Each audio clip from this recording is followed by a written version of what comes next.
Bandidekwat. Can I hold one? Okay. You got it.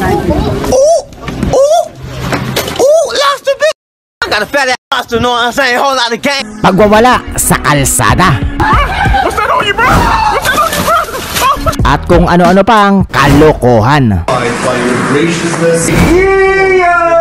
I'm doing my job, what's up? Bull gang, you know what I'm saying? You know what I'm saying? Pero bakit nga ba siya naging ganto? Bunk Gang, whose real name is John Robert Hill, was arrested Wednesday at his home in Calabasas. Ako nga pala si Cyberflex at ating kilalanin ang pinakabaliw na rapper sa buong mundo. Bull gang, bull gang, bull gang, bull gang, bull gang, bull gang. What's going on? Oh my. Siya si John Robert Hill Jr. o mas kilala bilang Bunk Gang,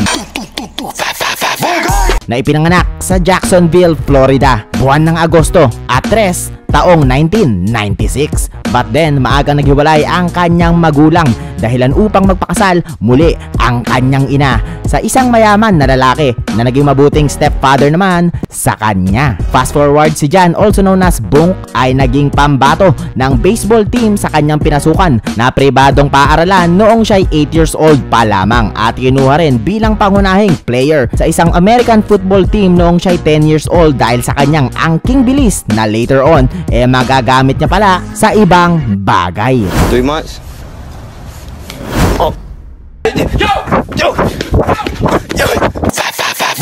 Anyway, sa pagpanik niya ng kanyang high school ay nakahidigan niya na rin magsulat ng rap. At napakaganda at napakarangyaman ng takbo ng buhay ng isang batang Bunk Gang ay natapos din ito kaagad nang magwakas ang buhay ng kanyang mayaman na stepdad. At dahil nga sa nangyari ay nagimit siya ito ng pagkaubos ng kanilang pera dahilan upang mapalaya sila sa kanilang tinitirahan na village at napadpad na lamang sa iba't ibang parte ng lugar kung saan mura man ang bayad sa kanilang renta ay napakagulo naman ng lugar. Nalubos na nakaapekto din sa kanyang pag-aaral dahil siya ay nalipat sa isang public school na pugad ng mga loko-lokong kabataan. At ang datingang atletang estudyante na punong-puno ng pangarap na si John ay unti-unti nang naging Bunk Gang na patapon. The Walk of Shame. At age 15 ay nag-release na nga siya ng kanyang unang kanta. Pero bago natin ituloy, nag-subscribe ka na ba sa aking YouTube channel? Well, sobra niya itong pinanghawakan dahil pangarap niya nga daw maging kasing sikat ni Wiz Khalifa. Ngunit sa edad na 17 ay pinalaya siya ng kanyang ina dahil sa kahihiyan na dinadala niya sa kanilang pamilya. At ito ay dahil sa pagiging involved niya sa mga street life activity tulad ng pangnenenok,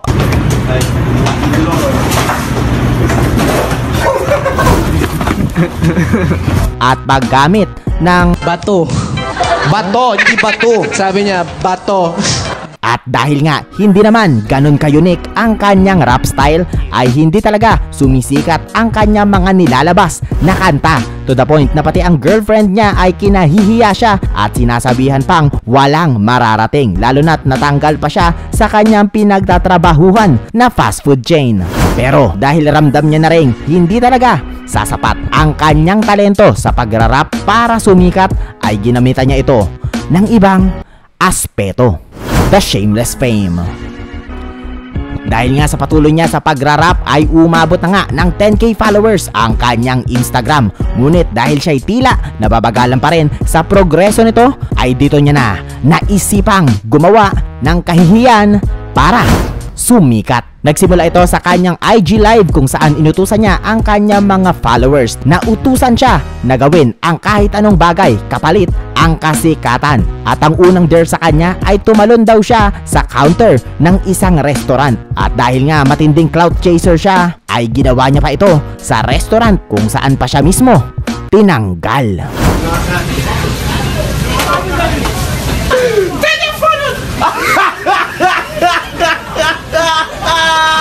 Yo, never wait for the Bunk Gang, whole lot of gang. know what I'm saying? At guess what? Hindi lang ito sa Instagram nag-million views, kundi sa iba't iba pang platform katulad ng Facebook at YouTube. Dahilan upang ang uhaw sa atensyon na si Bunk Gang ay mas lalo pang magpatuloy sa kanyang shameless act. I hit a million followers. They ain't doing it like me. Woo! Na mas lalo pang pinatindi sa mga susunod niyang video. Grand Theft Bunk Gang. It's $1,000. Like that diamonds on my wrist, it's a little big though. Might I hold it? Yeah, sure. Whole gang, whole lot of gang, you know what I'm saying? Oh, run off with the diamonds in the mall, you know what I'm saying? In the mall, you know what I'm saying? Got 100K right now, you know what I'm saying? Whole lot of gang, you know what I'm saying? 100K in the mall, bitch. Woo! Boom gang! Shh, I steal, that's what I steal, bitch. Oh, I dropped two mother. Oh, bitch. What's it called? Boom gang, whole lot of gang, you know what I'm saying? Boom gang, got the bees on, you know what I'm saying? Woo! Boom gang! Boom gang! I'm trying to use your phone, bro. Nah, bro. I can't use your phone, bro. Nah, bro, you got a phone right there. Your phone. Oh, what the? Yeah, I'm gonna get them too.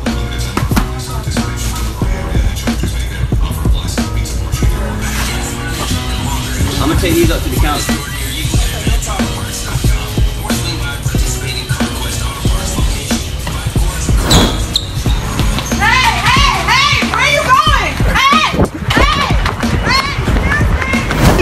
You the same one out the gate. Hey, Bo, give me the phone. You the same one out the gate. I know, press. You the same one out the gate. Give me the phone.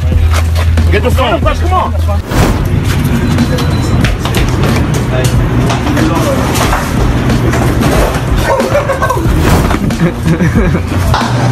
Fire up for that ass.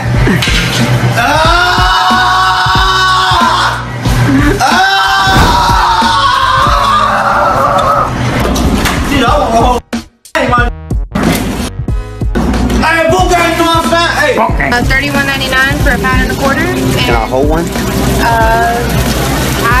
okay, you're not supposed to be. Got a lobster. You got Ooh, lobster, bitch. I got a fat ass lobster, you know what I'm saying? Whole lot of gang. 2,000. How long y'all had it? 3 months. 3 months? Oh. Yo!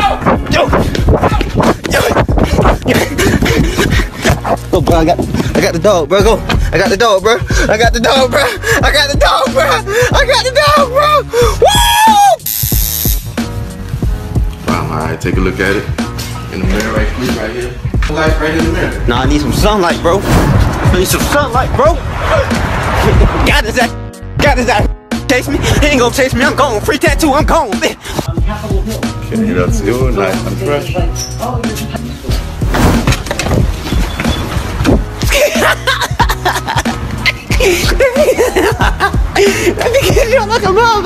Suffering from success.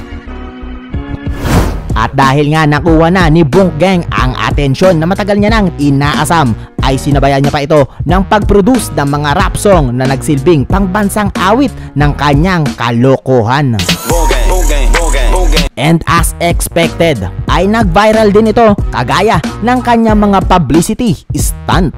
Pero dahil nga lahat ng bagay na ginawa galing sa kasalanan ay may kapalit na kaparusahan, ay sa taong 2017 ay nakulong siya sa salang panenenok sa iba't ibang branches ng Dunkin' Donut. They didn't even know I was coming. John Hill, apparently known on social media for his stunts, ended up in jail. He jumped the counter, the Dunkin' Donuts, to the employee-only area. I guess that's the burglary. And according to the A-Form, co-defendant Dirk Williams recorded the event. The two allegedly went into this Dunkin' Donuts at 188th Street and Northwest 2nd Avenue in Miami Gardens in May. Pero dahil marami na siyang salapi, ay nakalaya din siya agad na para bang walang nangyari. At nagpatuloy pa rin sa kanyang crazy rich lifestyle, lalo na't palakas pa rin ng palakas ang kanyang mga musika. I'm going up and I know they can't stand. Pero kahit ganun, ay mukhang tagilid na talaga siya. Dahil sa kanyang paglaya ay mas lalo pa siyang naging malala. Oh yeah! Oh yeah! Oh yeah! Get it out!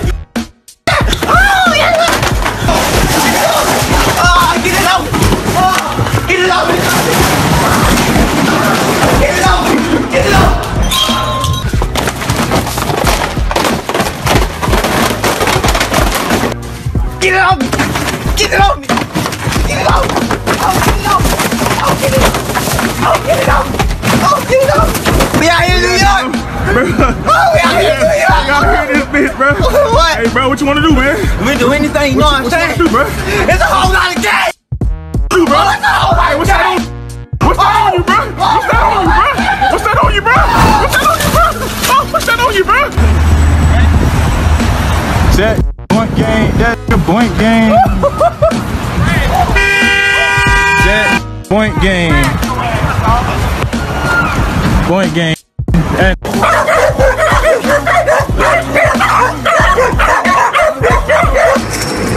oh, I put that on you. So that purified by your graciousness, we may be of your love. What it do? What you mad? What you mad? What's up? What's up, bro? What's up, bro? What you mad? Whole gang, you know what I'm saying? You know what I'm saying? Na tipong pati fans niya ay nababahala na sa kanyang kalagayan nang siya'y malulong din sa alam nyo na. Dahilan upang kahit sa kanyang mga interview ay nawawala na siya sa kanyang sarili. what's going on?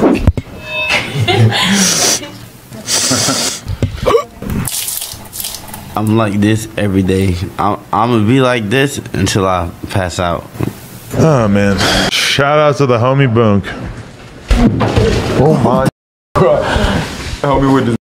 Mukhang nanakaw na nga rin ni Satanas ang kaluluwa ng mapusok na Bungkeng dahil later on ay nadakip na naman siya ng pulisya dahil sa krimen. Pero patikim pa lang yan dahil may isa pang pangyayari na lubhang magpapabago sa kanya. Blessing in disguise.